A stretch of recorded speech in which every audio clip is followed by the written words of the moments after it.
Hey, I'm Mike. Welcome to the Daily Devo. Today, we are going to talk about the habit of rest.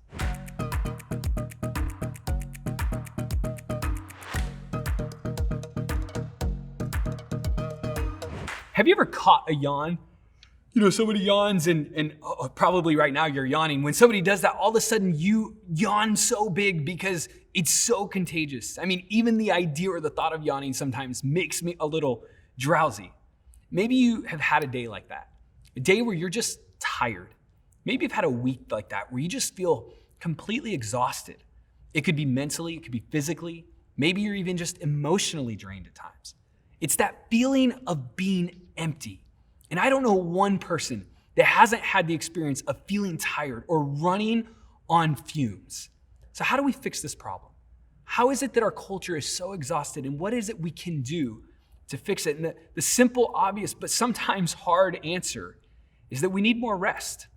You see, rest is crucial for the health of your body. It's crucial for your mind. It's crucial for your spirit, for your relationship with God. You see, we all know without our health, we have an extremely hard time functioning, let alone conquering all the things that God has called us to do in our lives. And this is what I've learned, is that health is a gift. Rest is a gift from God. I want to talk more about the gift of rest from God. And I want to read today Exodus chapter 16, verse number 29. And it says this: "They must realize that the Sabbath is the Lord's gift to you. That is why he gives you a 2-day supply on the 6th day, so there will be enough for 2 days. On the Sabbath day, you must each stay in your place." Okay, now there's a few things we got to unpack here, but first is this: rest is the Lord's gift. It's yours. It's yours to unwrap. It's yours to enjoy. It's yours to reap all the benefits of. On a weekly basis, God designed for you to enjoy the gift of rest. You see, God knew that you and I as humans, that we would run on empty. God knew that we needed a day off from all the hustle, from all the hurry, from all the routine.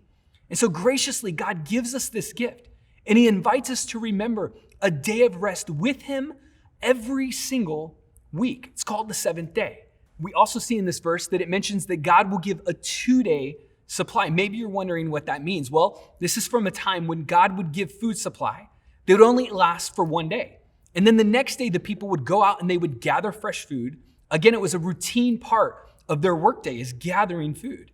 And in Exodus, it explains that on the 6th day, God was going to intentionally give them enough food for a 2nd day of supply, so that on the 7th day, that they would have enough food to eat, that they wouldn't have to go hunt and gather again. You see, the same goes for you and I. In order to prepare for our Sabbath or our day of rest, I want to encourage you to carve out as much time as you can to avoid working. Carve out the things that are exhausting and draining for you. For them, it was gathering food. For you, maybe it's turning off your email.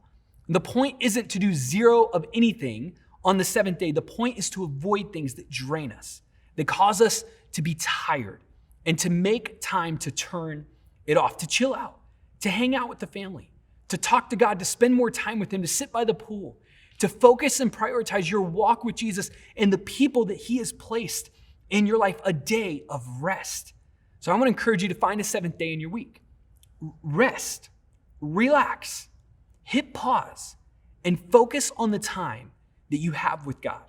I want to challenge you to do this by attempting 3 things. The first one is this: set yourself up for a successful day of rest by preparing everything you're going to need for that 7th day. Look at your life and figure out, what is it that I need to prepare for so that tomorrow I'll be able to rest. Second thing is this: remind yourself of why you're going to do this, why you want to rest each and every week. We rest because, 1, it's God's gift for us. He has given this to us. We rest because it's healthy, because it's important for our body, our mind, and our spirit to connect with God. Third thing is this: practice the pause. You see, if you're a person like me that's just go, I want to encourage you to take time for rest. It won't feel natural. It's going to feel like you're being unproductive, but find a day that you can practice and create the habit of a Sabbath, a day of rest with God. Hey, today, as this Devo ends, I want to encourage you to take out your calendar. Look ahead right now. Schedule a day that you're going to turn things off, that you're going to unplug and connect with God and watch what he does in your life.